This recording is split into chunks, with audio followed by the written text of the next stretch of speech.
बस अपना अहम को जान लेना, सब शून्य है जान लेना, इतना ही पर्याप्त नहीं है। यहाँ पर रुकना नहीं है। अहम को जान लेते हैं पर हम अपना स्वरूप को नहीं जानते। अहम को जान लेना अर्थात अभी हम जिसको मैं समझ रहे हैं उसको जान लेना, जगत को जान लेना। हमने यहाँ जान लिया कि जगत मिथ्या है, संसार कुछ नहीं है, शरीर मन सब मिथ्या है।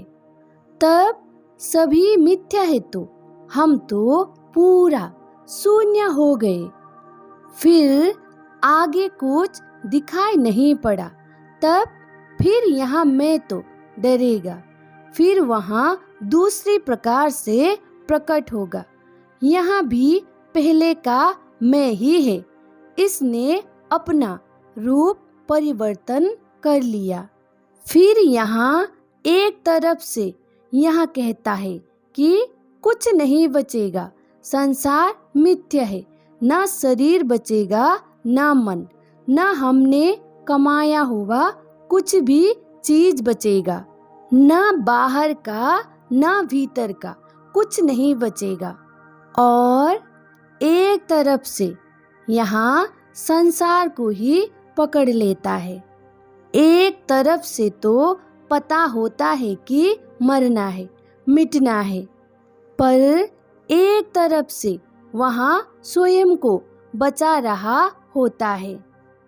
आधा अधूरा ज्ञान किसी के लिए भी अच्छा नहीं होता है, ना खुद के लिए ना दूसरों के लिए। आज तक हमने जो खुद को मैं माना था उसको जानना ही जगत को मिथ्या बोलना है, क्योंकि वहाँ तो हमने माना था कि मैं यहाँ हूँ, पर हमने जान लिया मैं यहाँ नहीं हूँ। पर इसका अर्थ यहाँ नहीं हुआ कि मैं कौन हूँ उसको जान लिया। यहाँ आके भी हमें प्रश्न करना चाहिए कि मैं कौन हूँ। बस हमने यहाँ धारणा बनाए थे कि मैं यहाँ हूँ, जगत यहाँ है, पर इसको जान लेना, अपना मैं को जान लेना नहीं है। जब हम जगत का मिथ्यता, अपना मिथ्यता जान लेते हैं, तब हम यही रुक गए तो हम पहले की तरह नहीं पर दूसरी तरह कब संसार को ही पकड़ लेते हैं। तब तो और पता नहीं चलता कि कब हमने संसार को पकड़ लिया है, क्योंकि हम सब मिथ्या है, झूठ है बोल रहे होते हैं। पहले से भी मजबूती से पकड़ लेते हैं, पर हमें पकड़ा जैसा लगता नहीं, क्योंकि हम स्वयं को देखते हैं तो ऐसा दिखाई पड़ता है कि पहले का मैं और अभी का मैं में बहुत फर्क दिखाई पड़ता है। मिथ्य को मिथ्या जान लेना अच्छी बात है। झूठ को झूठ जान लेने से सच जानना नहीं हुआ। जैसे कि हमें कोई अपनों ने ही सामने से आकर मारा और चला गया, पर हम कुछ नहीं कर पाए और बोल रहे हैं कि इसने हमें मारा। हम सबको बोल रहे हैं कि इसने हमें मारा, पर सबका कहने से पता चल रहा है कि वहाँ तो यहाँ आसपास ही नहीं था, वे तो अभी शहर से ही बाहर है। और हमें यहाँ सच में पता चलना कि वहाँ तो यहाँ आसपास है ही नहीं, बहुत दूर है। कोई बेरुपया था जो मुझे दिखाई पड़ा था। यहाँ पर यहाँ पता चला कि जो मुझे लग रहा था वहाँ नहीं था।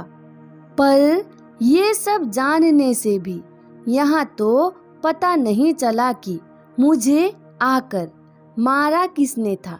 झूठ को झूठ जानने से ही सच जाना नहीं जाता है, उसके लिए और आगे जाकर छानबीन करना पड़ता है। जैसे कि मुझे लग रहा था कि इसने मेरे साथ ऐसा किया, पर यहाँ सब जिसको हम सोच रहे थे उसने नहीं किया, तो किसने किया, इसका छानबीन करना पड़ता है। देखिए, मार तो हमने खा ली, उसने हमें नहीं मारा था, तो यहाँ जानने से हम क्या शांत हो जाएंगे? हम तो यहाँ जानना चाहेंगे कि यहाँ नहीं था तो कौन था। इसी तरह मिथ्या को मिथ्या जानने से सत्य को जानना नहीं होता। जब जगत का मिथ्यता दिखाई पड़ गया तो यहाँ पर मौन रहना है और इसका उत्तर बाहर नहीं ढूंढना है। इसका उत्तर बाहर से ढूंढ के, कहीं से सुन के खुद को शांत नहीं करना है। प्रश्न को बने रहने देना है, पर उसके लिए बहुत ज़्यादा विचलित नहीं होना है। तब फिर कब प्रश्न भी विलीन हो जाता है और हम अपना मैं को भी पाते हैं। जब हम जगत का मिथ्यता या हमने माना हुआ मैं का मिथ्यता जान लेते हैं, इसमें ही हम रुक गए तो हम में फिर प्रेम के लिए, भाव के लिए जगह ही नहीं बचती। फिर बस संसार में काम वासना और लेन देन ही दिखाई पड़ता है।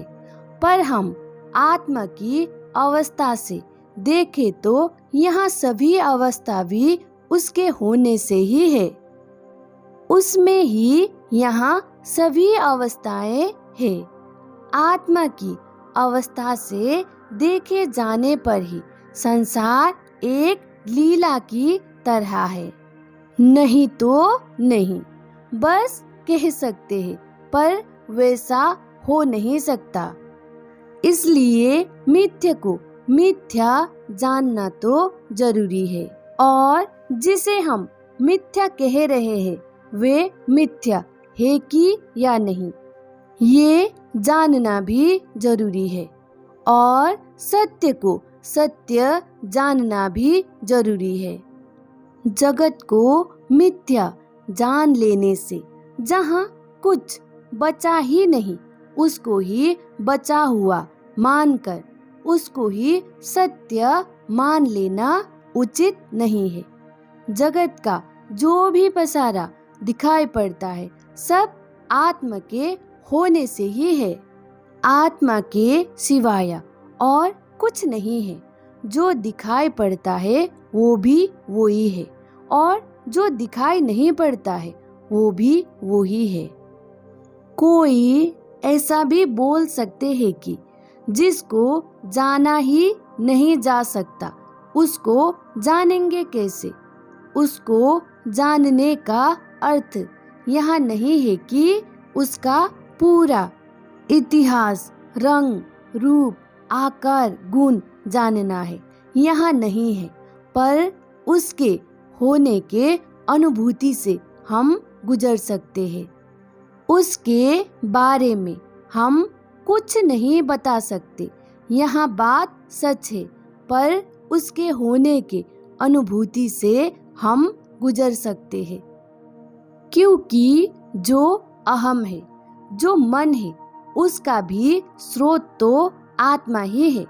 यहाँ पर ये सब आत्मा में विलीन हो जाता है, एक हो जाता है, दूसरा कोई नहीं बचता।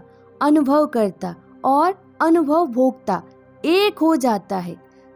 जिसको हुआ अनुभव जिसने किया सब एक हो जाता है। समय का कोई गैप नहीं है, यहाँ काल से परे है, अर्थात समय से परे, बस होना ही है। फिर हम जागृत अवस्था में आते हैं तो वे अनुभूति लेकर आते हैं।